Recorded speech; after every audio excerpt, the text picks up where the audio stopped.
કસનળી અને મેગ્નેશિયમની પટ્ટી, મીણબત્તી અને મેગ્નેશિયમના પટ્ટીના ટુકડા અને હાઇડ્રોક્લોરિક એસિડ.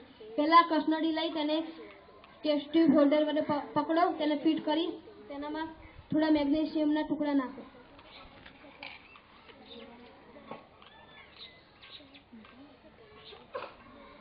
પછી તેનામાં હાઇડ્રોક્લોરિક એસિડ નાખો.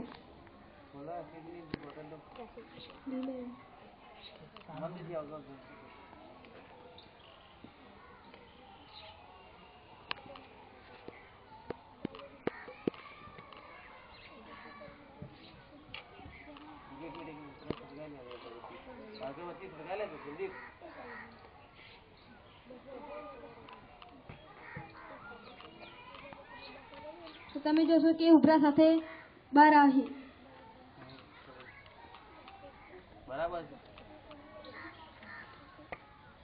તો તમે જોશો કે હાઇડ્રોજન વાયુ બહાર નીકળતાથી દહનશીલ વાયુ હોવાથી અગરબત્તી ધગધગ સળગે છે. તમને જોવા મળે છે ને?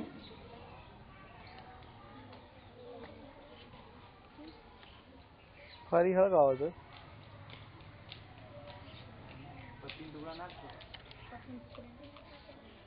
હા હા.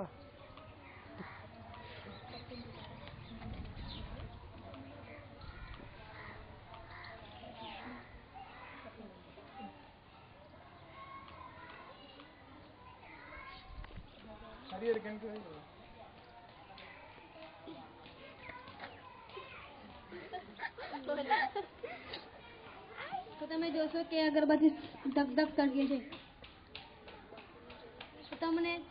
તો તમને થશે કે આ અગરબત્તી કેમ સળગતી? તો તમે મેગ્નેશિયમની પટ્ટીમાં હાઇડ્રોક્લોરિક એસિડ ઉમેરો એટલે મેગ્નેશિયમ MgCl, મેગ્નેશિયમની Mg અને હાઇડ્રોક્લોરિક એસિડનું HCl. તો એમાં MgCl નામનું પદાર્થ ઊભો થાય મેગ્નેશિયમ ક્લોરાઇડ અને સાથે હાઇડ્રોજન વાયુ છૂટો પડે છે. અને હાઇડ્રોજન વાયુ બહાર નીકળતા તે દહનશીલ વાયુ હોવાથી તે અગરબત્તી આપણે રાખવાથી ધગધગ સળગે છે. આ તેની સાબિતી છે કે તે દહનશીલ વાયુ છે. હવે હાઇડ્રોજનની બીજા પદાર્થો સાથે રાસાયણિક પ્રતિક્રિયા થાય કેમ કે ખબર પડે કે અંદર આ વાયુ ઉત્પન્ન થયો છે. ના, કેમ કે એના ભૌતિક ગુણધર્મો છે કે તે રંગહીન, સ્વાદહીન અને ગંધવિહીન છે. એટલે તે દેખાતો નહીં કે એનો સ્વાદ કોઈ નથી, તે ગંધ પણ આવતો નથી. તેથી ખબર પડે કે અને તે દહનશીલ હોવાથી તે કોઈ પણ પદાર્થને ઝડપથી સળગાવી દે છે. તેના માટે આપણને અગરબત્તી ધુમાડમાં અગરબત્તી અંદર ઘુસાડતા તરત સળગી ઉઠે છે. હવે હાઇડ્રોજન વાયુ બીજા પદાર્થ સાથે રાસાયણિક પ્રક્રિયા દ્વારા શું ઉત્પન્ન કરે છે તે જોઈએ. કેટલીક સક્રિય ધાતુઓ જેમ કે સોડિયમ, પોટેશિયમ વગેરે હાઇડ્રોજન સાથેની પ્રક્રિયાથી અધાતુના હાઇડ્રાઇડ બનાવે છે. અધાતુ તત્વોની હાઇડ્રોજન સાથેની પ્રક્રિયાથી અધાતુના હાઇડ્રાઇડ બને છે.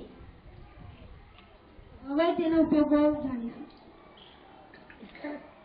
હાઇડ્રોજન વાયુ બળતણ તરીકે થાય છે, વિદ્યુત મેળવવામાં થાય છે,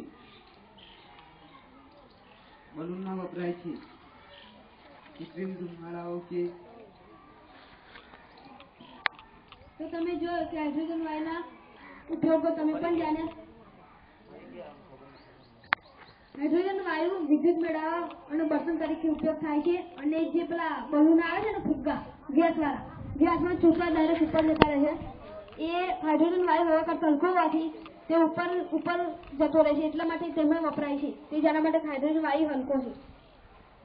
તો તમને અમારો પ્રયોગ ગમ્યો કે ના ગમ્યો? તો તમે પણ આવો પ્રયોગ કરો છો?